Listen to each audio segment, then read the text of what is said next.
magpahinga sa presensya ng ating Panginoon. Lahat ng katulad, wala nang higit sa'yo. Walang katulad, wala nang pamantay sa'yo. Ikaw ang Diyos noon pa man, maging ngayon at kailanman.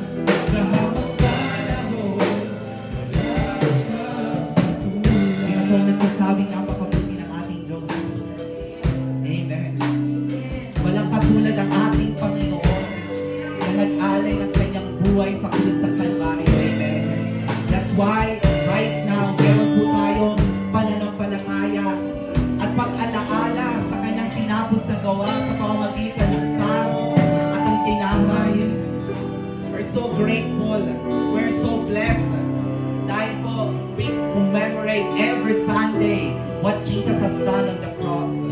At kung paano po niya ginawa ito at kung paano niya ito pinatunayan. Ang sabi nga po doon, hindi mga pako ang nagpanatili sa krus kay Jesus, kundi ang pagmamahal niya sa atin.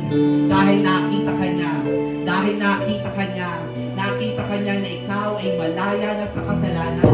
Nakita ka niya na malaya na sa sakit at karamdaman. Nakita niya na ang buhay mo ay lubos sa pinagpala at pinaburan. Kaya iyon ang nagpanatili kay Jesus sa krus ng Kalbaryo. Hindi po ang pako, hindi po ang mga pako, kundi ang pag-ibig niya sa buhay po natin. And as we respond in this goodness of God sa ating mga buhay, as we respond ito sa great God na ito, that alin ang kanyang buhay, aalalahanin po natin ang kanyang tinapos na gawa sa tinapay at saro po ito. We always teach and we always proclaim every Sunday kung ano po ito. Pero hayaan niyo po na sa oras po ito, hamunin niyo po ang mga tinapos sa gawa, ang tinapos sa gawa ng Panginoon na magkaroon ng manifestation, ang bagay na ito sa ating mga buhay. Hallelujah, Lord. Salamat, Panginoon, sa tinapay na ito na nabayuba, ang sumisimbolo sa nabayubay mong katawan. Nakikisa rin po kami na kami po'y nabayubay. At kung ikaw ay nilibing din po kami, Panginoon. Pero ang importante sa tatlong bagay na yon ay hindi yung namatay at nilibing, kundi ikaw ay muling nabuhay. Kaya kung ikaw ay nabuhay, Panginoon, we are declaring right now na ang aming born again spirit na binuhay mo ay magmamanifest ng kagalingan sa aming mga katawan. Habang hinihintay po namin ang glorified body na pinangako mo, Panginoon. Patunayan mo sa mundong ito na anuman ang aspeto ng aming katawan na patuloy na nahihirapan, nagkakasakit. Sa oras pong ito, dumadaloy ang kagalingan. We claim it by faith in the name of Jesus. In the name of Jesus. At sa araw pong ito, Panginoon, na sumisimbolo ng kapatawaran sa amin pong mga kasalanan. I pray and I declare no one in this place ay makakaramdam ng condemnation. There are now no condemnation in Christ Jesus. Kaya sa oras pong ito, ang aming pong dalangin at aming confession, let the righteousness of God be upon us, let the holiness of God embrace us, at hayaan po mga bagay pong ito na kami po ay anointed, kami po ay blessed and highly favored, ay magkaroon ng katotohanan sa mga buhay po namin. And as we declare through sa pakikipag-isa po namin at pag-alaala sa pamamagitan ng pag-inom at pagkain ng biscuit na ito, amin pong pinapupurihan ang iyong dakilang pangalan sa pangalan ni Jesus. Church, let us partake. Kapurihan. Praise God. Okay. So, nandito po na tayo ngayon sa pangatlong linggo, no? Pangatlong linggo sa ating pag-aaral. At yung pinag-aralan po natin so ngayon po ang pag-aaral natin ay why you need to study the Bible. Why do we need to study the Bible? Pero yung pinag-aralan po natin nakaraang linggo ay kailangan po ay ito pong prosesong sinisimulan ng Diyos. Kasi yung ating mind ay hindi po talaga perfect. Kailangan pa ng proseso. Di ba? Pangalawa, ito po'y tatapusin ng Diyos. At pangatlo, unti-unting isinasagawa ng mga mananampalataya na nakikipagtulungan sa Diyos. Amen. At kaya para ma-transform po ito, ma-renew yung isipan na ito, anong sabi doon? Kailangan nating magbasa ng Bible. Ba? You need to read God's Word regularly. So araw-araw po, kaya nga po meron tayong devotion dito every Tuesday hanggang Saturday, tuwing alas 5 po ng umaga, ay nagbabasa po tayo ng 3 chapters ng bawat Biblia po. At sa loob ng isang taon ay nabasa na po natin lahat, higit pa ang Bible. So you need to read God's Word regularly. Number 2, kailangan na po natin pakinggan ang salita ng Diyos intentionally. And number 3, kailangan po natin pag-aralan. We need to study God's Word seriously. So yung word na seriously, kailangan seryoso ka talaga sa pag-aaral ng salita ng Diyos. Di pwede po yung nag-aaral ka lang, basta-basta. Seriously po talaga. At number 4, we need to meditate God's Word thoughtfully. And number 5, apply the Word immediately. Sabi po, tayo po muna yung muko at tayo pinumulog sa ating Panginoon. Takilang Diyos, purihin ka, Panginoon. Maraming salamat. Akin pong inaamin, Panginoon, na ang aking kakayanan upang ay pangaral ang iyong mga salita ay kulang at kapos. Ngunit dahil sa iyong katalino, sabi mo nga, kung sino man ang kailangan ng wisdom, ay kailangan himingi sa iyo at ikay magbibigay, Panginoon. Salamat sa hapong ito sa bawat isa na nagbigay ng panahon, nagbigay ng oras upang sama-sama kaming pag-aralan namin ang iyong mga salita. Sama-sama namin pakinggan, sama-sama namin i-meditate, Panginoon, at i-apply, Panginoon, yung salita, Panginoon, na aming natutunan. Sa hapong ito, sa iyo namin ay binibigay lahat ng kapurihan sa pangalan ni Jesus. Amen. Bible study is for everybody. Ang pagbabasa po at pag-aaral ng salita ng Diyos ay hindi lang po para sa ilan. Hindi lang po para sa pastor. Hindi lamang po para sa mga manggagawa. Kasi noong unang panahon, ito po yung nakasanayan. Ang pag-aaral daw po ng Biblia ay palagi ang impresyon nila ay ito lamang po ay para sa mga pastor. Diba? Kaya yung mga hindi pastor, hindi na mag-aaral ng Bible. Nakaupo na lang. At marami nga pong mga simbahan na hindi nga po pinagbabasa ng Bible. Diba? Hindi sila nagbubukat ng Bible. Mga pastor lang po. At ang pagsisimba, ang pagdalo po sa panambahan, ay para lang daw yun sa mga churchgoers. Eh, pag hindi ka mahilig magsimba, eh okay lang. So, kung mahilig ka magsimba, eh para lang sa'yo ito, hindi po ganun mga kapatid. Kasi po, itong paniniwalang ito ay hindi po produktibo. Hindi ka magmamature bilang isang Kristiyano. Pero kung gusto mo pong mag-mature, kailangan gawin mo po ang mga bagay na ito. Amen? Amen. Kasi ang pag-aaral po ng Biblia ay responsibilidad po ng lahat. Amen? Sabihin mo nga, responsibilidad ko ang pag-aralan ang salita ng Diyos. Kaya nga po nung sinabi ni Jesus sa John chapter 5 verse 39, yung search the scripture, sabi doon, siya po ay tumutukoy at nakikipag-usap po siya doon, hindi lamang po sa iisa. Siya po ay nakikipag-usap sa lahat ng tao doon. Sa Proverbs 4:20-21, sabi doon, aking anak, ibig sabihin aking anak, mga mananampalataya, mga believers po ito. Sabi niya, salita ko ay pakinggan mong mabuti. Kasi maraming mga tao na hindi naman talaga pinapakinggan mabuti ang salita ng Diyos. Kasi sabi pa gano'n, aking anak, salita ko, pakinggan mo mabuti. At sabi niya, pakinig mo ay kiling. Ano ba yung pakinig mo ay kiling? Minsan, pag nag-uusap tayo, hindi mo maintindihan, ano yung sinasabi mo? Diba, ginagano, ano nga ba yun? Kasi na-disturb ka eh. Hindi mo naiintindihan. Kaya nga, kapag nagbabasa ka ng Bible at nakikinig ka ng mensahe ng Diyos, kailangan ikiling mo talaga yung iyong pagdinig, sabi doon. Sa aking sinasabi, sa verse 21, huwag itong pabayaang mawala sa paningin. Matindi, ano? Napakahalaga ang salita ng Diyos. Huwag mong pabayaang mawala sa paningin natin. Everyday po yan, everyday. Sa puso mo ay iukit. Grabe. Kaya sabi, nakaukit ka sa aking puso, parang hindi ko pag-ibig ka. Ika'y nakaukit sa aking puso. Hindi ka mawala kasi nandito ka eh. ng mabuti. At hindi lang basta mabuti, ano sabi dyan? At malalim. Grabe ang salita ng Diyos. Kaya pag ginawa po natin niya mga kapatid, makakalimutan pa ba din ang salita ng Panginoon? Kaya minsan hindi natin na-memorize ang salita ng Diyos kasi nga po hindi natin ginagawa mga ito eh. Hindi tayo seryoso na makinig at mag-aral ng salita ng Panginoon. Kaya nga po, ito po yung katotohanan mga kapatid, na ang salita ng Diyos ay buhay. At hindi lang po buhay, ito po yung kalusugan sa ating pangangatawan. Amen? Tingnan niyo po yung mga hindi nagbabasa ng Bible, parang meron akong gustong kainin, pero hindi ko malaman.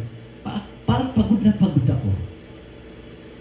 Pero naranasan mo na ba pag ikaw'y babay sa presensya ng Diyos, parang ang lakas-lakas mo. Parang ka nakainom ng maraming vitamins. Di ba? Kasi feel ka ng Holy Spirit eh. Feel ka ng salita ng Diyos kapag lagi ka nagsisimba. Nandun yung kasalanan ay parang talagang inaalis talaga ng Holy Spirit. Di ba? Nandun yung nire-renew yung isipan natin. Kaya po, tiyak po lahat talaga ng pagnanais natin sa buhay ay magkaroon po ng kalusugan ng pangatawan natin sa pamamagitan ng pag-aaral ng salita ng Diyos. At hindi lamang po ito para sa mga pastor. Hindi lamang para sa mga leaders. Hindi sa lahat po ng mga mananampalataya. Kaya sa mga tweet po talaga ang salita ng Diyos ay para sa lahat. Sabi niyo nga po, para sa lahat. Para sa akin. Ganun din po sa konteksto ng verse 7. Sinabi ni Solomon sa Kawikaan 4 verse 7. Sa English po dyan the first thing. The first thing sa unang bagay, wisdom. Get wisdom, and with all thy get understanding. Unahin mo sa lahat, ang sabi diyan. Pagtuklas ng karunungan, ano yung unahin mo sa lahat? Pagtuklas ng karunungan. Kilala niyo ba si Solomon? Ano yung hiningi niya sa Panginoon? Wisdom. Hindi niya hiningi, Lord, payamanin mo nga ako. Lord, bigyan mo nga ako ng kalusugan. Lord, itanyag mo ako. Hindi, sabi niya, Panginoon, bigyan mo ako ng katalinuhan. Kasi yung katalinuhan na ito ang magbibigay sa iyo ng kayamanan. At hindi lang po katalinuhan ang binigay sa kanya ng Panginoon. Siya po yung pinakamayaman sa lahat ng tao na nabuhay sa mundo. Alam mo yung salitang karunungan dito? Sa tula po ng mga Hebreo, ito po ay literal na nangangahulugan ng practical na kasanayan. Na kailangan talaga gampanan itong karunungan na ito. Kailangan talagang gawin mo ito. At kailangan nangangahulugan po ito na kailangan matutunan po natin ang salita ng Diyos sa practical na kasanayan upang magamit po natin sa pang-araw-araw na buhay. Amen? Akala po natin ang salita ng Diyos spiritual lang. Practical din po yan.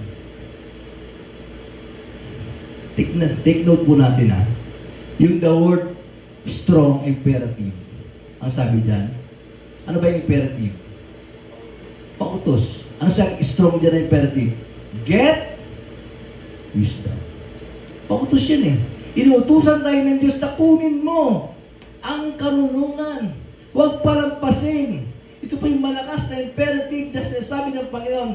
Kahit na ito'y napakahalaga. Kailangan meron po tayo nito. Kumuha po tayo ng pangunawa. Get wisdom.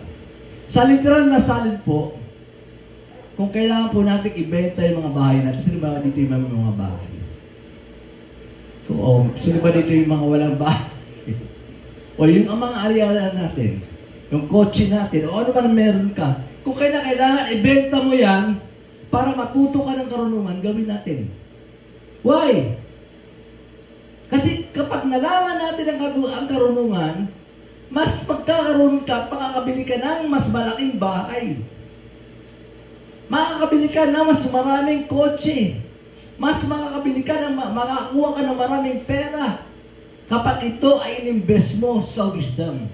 Kapag ginamit mo sa karunungan. Amen? Kaya nga po napakagastos mo ang mag-aaral ng salita ng Diyos. Why? Kailangan bumili ka ng cellphone. Kasi nandun na yung Bible ngayon sa cellphone eh. Kung wala naman, kung kailangan bumili ka ng Bible. Mga gamit talaga sa pag-aaral ng salita ng Diyos. Ano pa? Kailangan mo magsimba. O lahat ng mga seminar na doon ka kailangan talaga mag-i-invest ka para ikaw po ngayon ay magkaroon po ng karunungan.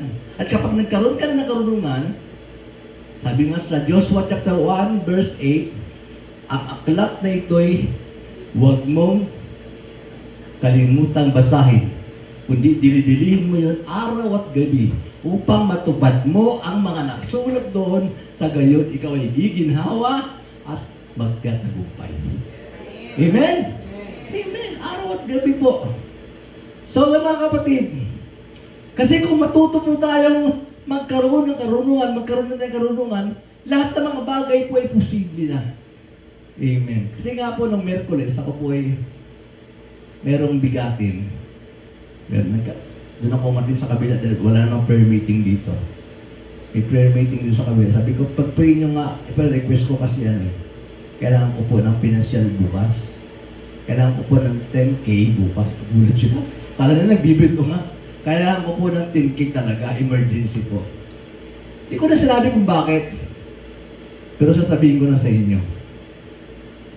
Kasi 4 years ago, nakakayaman po, sabihin sa inyo. Kumuha ko sa home credit.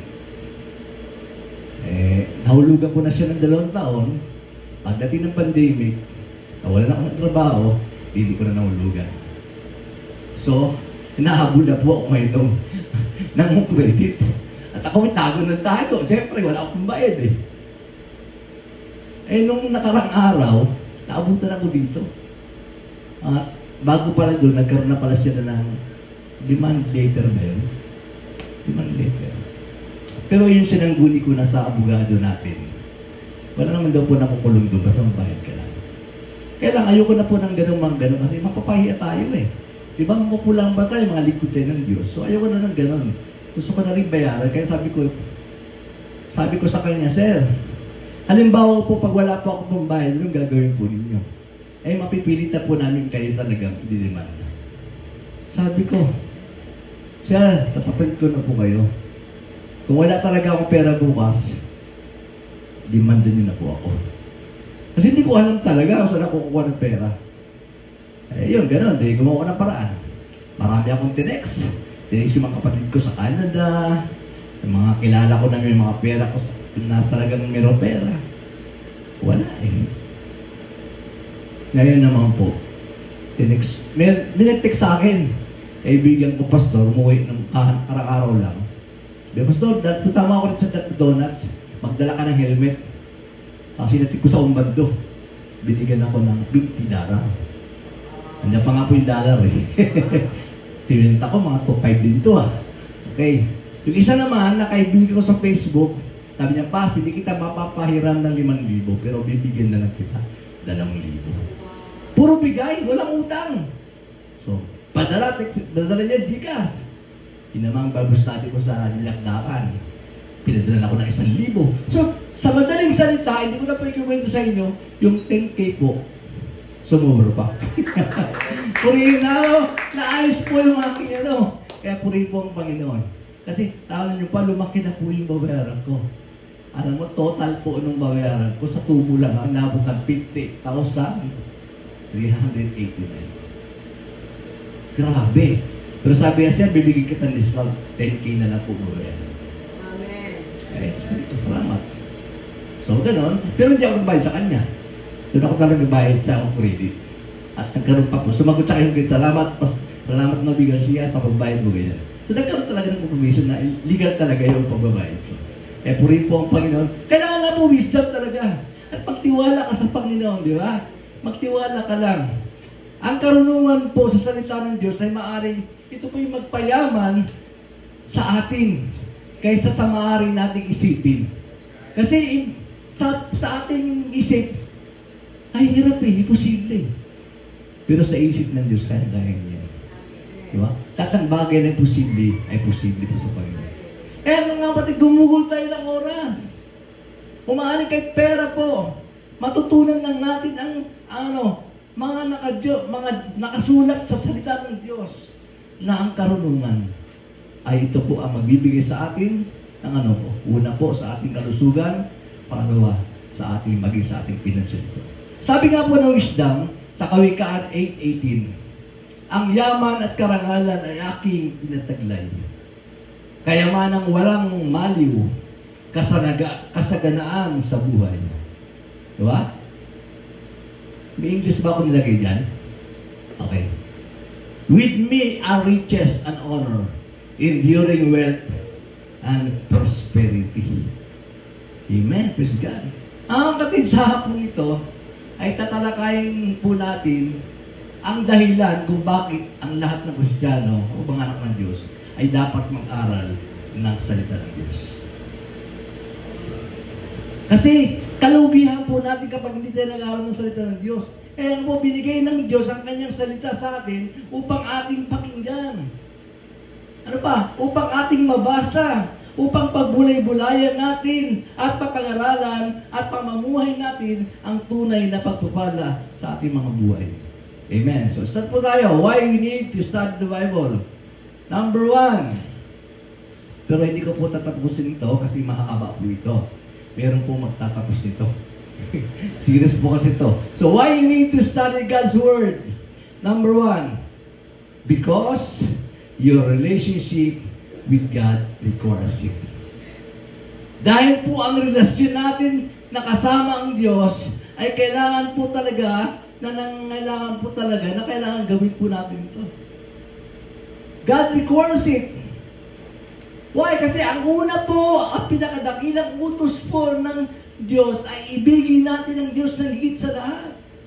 Sabi nga po sa Matthew 22:37 and 38, sa Filipino Standard Version, at sinabi niya sa kanya, ibigin mo ang Panginoon ng Diyos ng buong puso, ng buong kaluluwa, at ng buong pag-iisip. Ito ang dakila at pangunahing utos.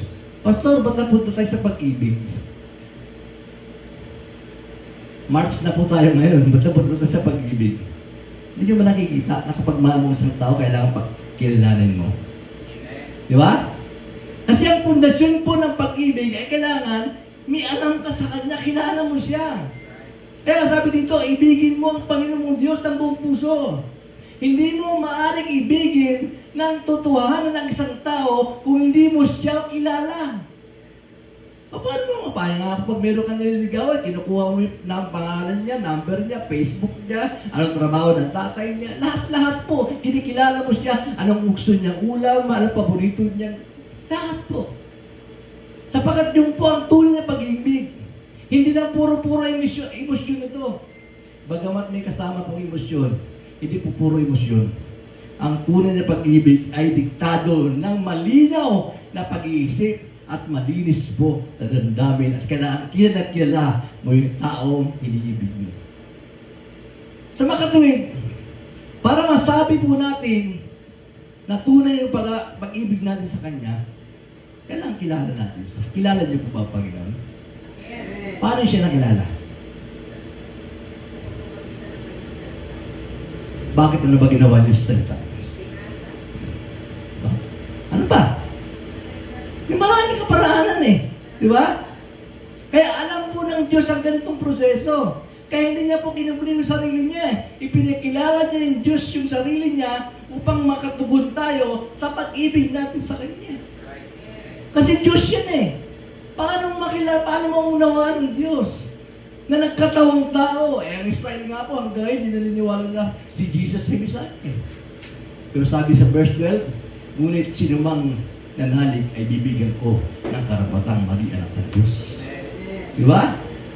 So, nasa Diyos po, mga kapatid, ang lahat ng intensyon upang ipakilala niya sa atin ang kanyang sarili. Upang tayo po, makatugon sa Kanya sa pagmamahal natin sa Kanya. Require po ng Panginoon niya.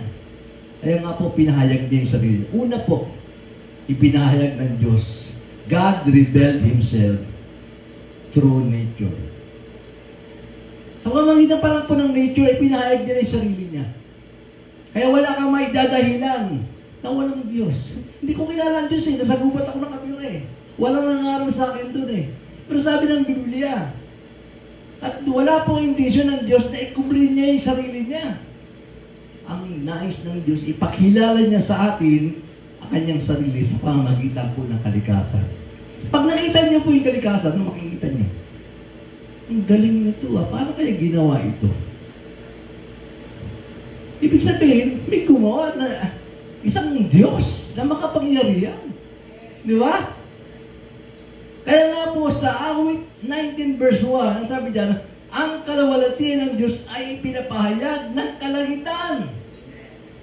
Nung nikain niya ang kalangitan, grabe, magkaroon ng kalangitan, magkaroon ng ilaw, magkaroon ng dilim. Parang magic. Yun yung katangian ng Diyos.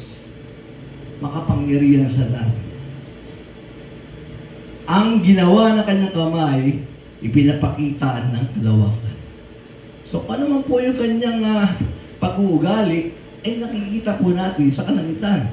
Ang kahangangang sansinukob o almay sansinukob, mundong ito ay malinaw po na nagpapahayag ng katangian ng ating makapangyarihang Diyos.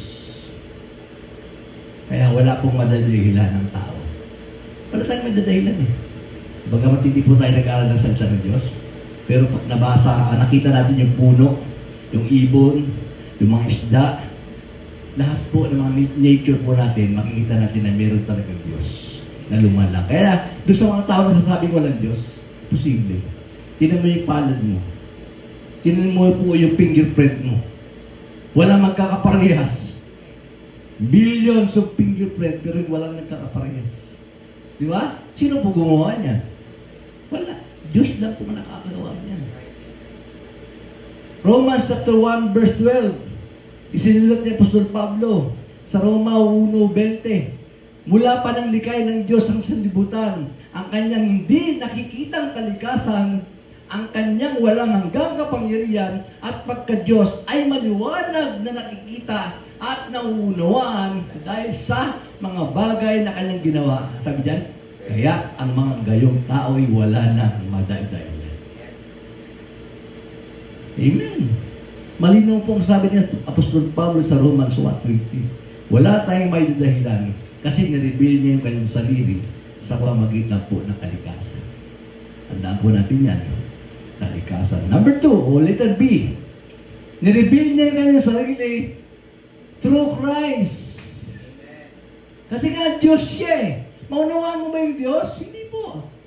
Kaya nga po yung Diyos nagkatawa. Hinubad niya kanyang pagka-Diyos, nagkatawang tao sa pamamagitan ni Kristo. Para makilala natin, ano ba ang plano ng Diyos sa atin? Na tayo nagkasala, ililigtas tayo ng kanyang anak doon sa krus na Kalbaryo. Kaya sa kagustuhan po ng Diyos na ipakilala kanyang sarili, isunugo niya po yung kanyang bugtong na anak. For God so loved the world that He gave His only begotten. Matindi po ito, for God so loved. May so. Hindi pwedeng, oh no, I love you. I love you so much. At itong pag-ibig nito, may ebidensya po. Ano ebidensya? He gave His only begotten Son. Kaya yung sasabing mahal kita, pero hindi ka nagre-regalo. Hindi po totoo yun. Kasi may ebidensya po ang pagmamahal. Amen? Kaya gusto ng Panginoon, gusto niya ipakita yung pagmamahal niya sa atin, inireveal niya sa nature, sa kalikasan, at inireveal niya sa pamagitan ng kanyang bugtog na anak, kaisa-isang anak. Isinulat po ni Apostol Pablo sa John 1:18, kailan may walang nakakita sa Diyos. Kasi pag nakita mo siya, mamamatay ka. Ang natatanging Diyos na nasa kanduan ng Ama, walang iba kundi si Jesus, ang nagpakilala sa Kanya kung sino ang Diyos. Kaya pag nakita mo si Jesus, sabi niya, ako at ang Ama ay iisa. Di ba? Sinabi ba niya Apostol Pablo? Okay, tumupo tayo. Sa mga Hebreo 1:1, 3a, noong unang panahon, nagsalita ang Diyos sa ating mga ninuno, Old Testamento, sa pamamagitan ng mga propeta, sa iba't ibang panahon, at sa iba't ibang paraan. Ngunit, sa mga huling araw, ito na po ito, di ba? Nagsalita siya sa atin sa pamamagitan nino. Sino yung anak niya? Si Jesus. Siya ang hinirang ng Diyos na maging tagapagmana ng lahat ng bagay at Sa pamagitan niya'y ginawa ng Diyos ang buong sanlibutan. Ang anak, ang maningning na sinag ng kaluwalhatian ng Diyos at tunay na larawan ng kanyang kalikasan bilang Diyos. Alam niyo ba, ang batas ay na-fulfill kay Jesus Christ. Kaya hindi na po tayo kasama sa batas eh. Ang sinusunod natin ngayon, yung sinasabi ni Jesus, ayon sa krus, sa natapos na gawa ni Jesus Christ sa krus na Kalbaryo. Tapos na po yung law. Ang law ay shadow lamang sa mga darating. Anong dumating na si Jesus, hindi na talaga kailangan ng law. Kasi nandiyan na si Jesus. Ang sabi nga po ni Jesus, ang nakakita sa akin ay nakakita sa Ama, sapagkat si Jesus ang larawan ng Diyos na hindi nakikita. Colossians 1:15. Sabi niya pa sa Colossians 2:9, at sa Kanya tumatahan ng buong kalikasan ng Diyos nang Siya'y magkatawang tao. Sa John chapter 17, diyan po makikita natin na itala po yung pinakamahabang panalangin po ni Jesus. At doon sa panalangin niya, ay nabanggit po ni Jesus at pinakilala niya yung kanyang Ama sa sanlibutan. Tingnan po natin yung sinabi ng panalangin niya. John 17:25-26. Makatarungang Ama, hindi ka nakilala ng sanlibutan, ngunit nakikilala kita. At alam ng mga tao ito na sinugo mo ako, ipinakilala ko ang pangalan mo sa kanila at ipapakilala ko pa upang ang pagmamahal mo, inuukol mo sa akin, ay mapas sa kanila at ako rin ay mapas sa kanila. So sa pamamagitan na lang ng Jesus Christ, na ipinakilala niya yung kanyang Ama. Yun yung panalangin niya. So God revealed nature, letter B, God revealed through Jesus Christ. Diba? At letter C, God revealed Himself through the Scripture. Sa pamamagitan po ng Bible. Kasi wala na po si Jesus eh. Hindi na pwedeng sa Scripture na po. Nag-iwan siya ng love letter. Hindi na po dito yung nakapag-abroad na. Dati po pag nag-abroad ka, ang pinaka cellphone mo, kasi walang cellphone nun eh. Love letter. Yung sulat sa'yo ng asawa mo. At itong sulat sa'yo ng asawa mo, kahit nabasa mo na, babasahin mo na naman. Tayo mong binabasa kasi noon, ang pagpapadala po ng sulat, napakatagal. At uso pa nga yung recording eh. Papadala ka ng tape, kasi tape. Tapos, nung sa Korea ako, ganun eh. Tawagan sa telepono, wala pong text-text, wala pong, tawag nito, yung online. So, ganun, napakahirap po noon. So, dito po, si Jesus po nung namatay, sa ikatlong araw, siya po nabuhay, hindi po tayo pinabayaan, iniwan niya yung Holy Spirit niya, at nag-iwan siya ng salita niya. Ito po yung love letter natin. Alam niyo po, sabi niya ng Panginoon, ako'y pupunta sa aking Ama at magprepare ako ng bahay doon. Diba? Sabi niya, I will prepare a place for you. Kasi po, sa culture po ng mga Hudyo, kapag ikakasal na talaga, aalis po yung lalaki. At maghahanda po ng bahay. Grabe. At walang nakakalam doon, ang nakakalam lang yung tatay ng lalaki. Mismong siya hindi niya alam. Kaya dapat po yung babae, nakaprepare siya na kung kaya naman babalik yung asawa niya, ay meron siyang, yung picture ng asawa niya. Kaya nga po iniwanan tayo ng salita ng Diyos. Kaya, kasi darating panahon, nasa huling araw na tayo po ay biglang dadagitin ng Diyos. Pag hindi po tayo handa, makakasama kaya natin ang Panginoon. Ano po yung ating love letter na iniwan ng Diyos? Ang Bible. Diba? Pinahayag niya kanyang sarili through the Scripture. Sinulat ni Apostol Pablo sa 2 Pedro 1:21. Sapagkat walang propesiyang dumating kailanman na nagbuwas sa kalooban ng tao.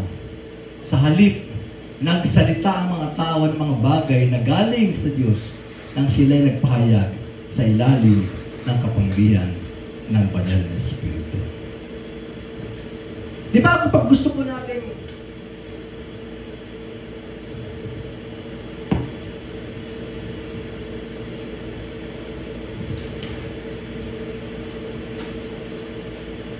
bawat pahina po ng Bible, mababasa po natin yung salita ng Diyos. Kung sino siya. At dito po natin naunawaan, sino ba ang Panginoon? Dito natin nakikilala ang Diyos pala yung ganito. Yung paman pag hindi natin binabasa, makikilala ba natin ang Diyos? Hindi po. Ano ba ang telephone number ng Diyos? Alam niyo ba? O kailangan po alam natin ang telephone number ng Diyos. Ang telephone number ng Diyos, Jeremiah 33 verse 3. Call unto me and I will answer you. Hindi niya po sinabing, chat to me. Call unto me. At sasagutin ka ng Diyos. Wala pong, dyan, napuputol. Diba sa ating pagkutawag, minsan napuputol. Sa kanya po, pag tumawag ka, walang putol-putol. Oo, walang ka. Kaya dapat ka alam mo ang telephone number ng Panginoon. Malalaman mo lang yan pag nagbabasa ka ng Bible.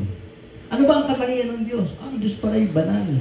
Ang Diyos pala ay makapangyarihan. Ang Diyos ay nagsasabi ng totoo. Kaya dapat ako magsasabi ng totoo. Di ba? Kasi sabi mo, nung tayo po mga maliit pa, paglaki ko, gagayahin ko yung papa ko. Gusto mo gayahin yung papa mo eh. Kaya kung kilala mo ang Diyos na papa mo, kapag ang katangian niya ganun, gagawin mo rin po yun. Di ba? Mabait siya eh.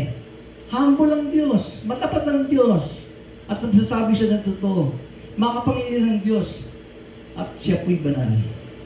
At nakasulat po sa kanyang salita, ano po? May plano pala ang Diyos. Paano malalaman yung plano? Di ba pag bumili tayo ng kailangan natin ng mga, pag bumili ka ng kasangkapan, meron siyang manual. Hindi naman natin binabasa eh. Pag nagpagawa ka ng bahay, anong gagawin? Merong? May plano din yan eh. Paano natin malalaman yung plano ng Diyos sa kaligtasan sa atin kung dito nagbabasa ng Bible? Diba? May plano pala siya sa atin eh. Kung paano tayo ililigtas.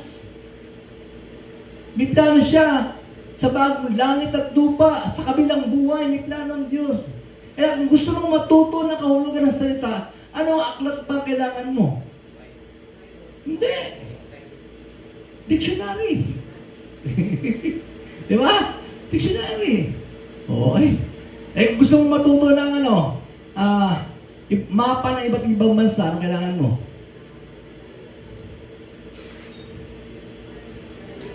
Atlas. Di ba? Mapa eh.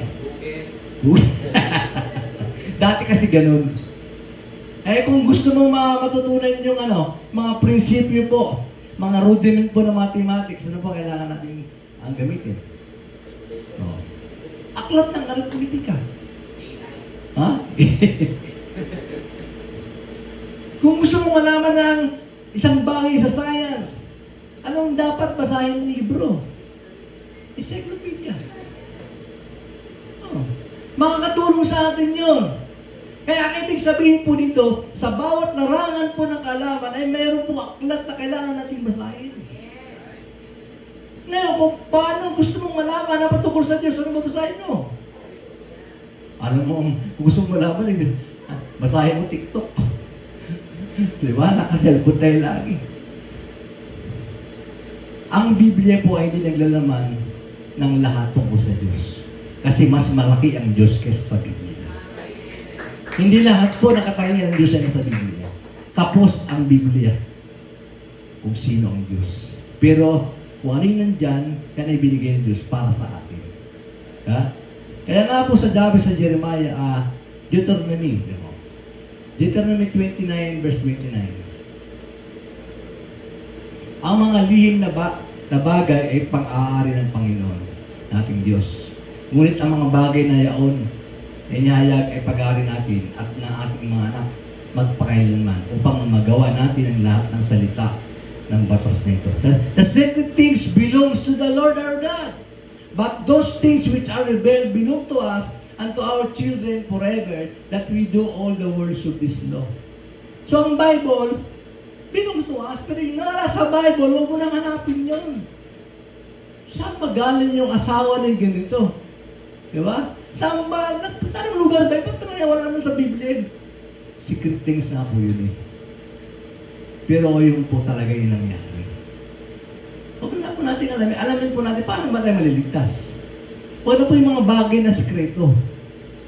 Huwag natin alamin yung sikreto. Ang alamin na lang po natin kung paano napako at niligtas tayo ng Diyos sa ating mga kapamilya. Minsan sinasabi natin, anong sukat ba ng pako ang ipinako sa ating Panginoon? Di ba? Anong kahoy ba ang ginamit? Mga ganun pong mga tao.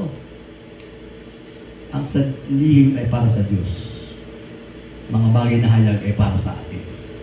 So, ang layunin po ng salita ng Diyos ay upang makilala at ibigin natin ang Diyos.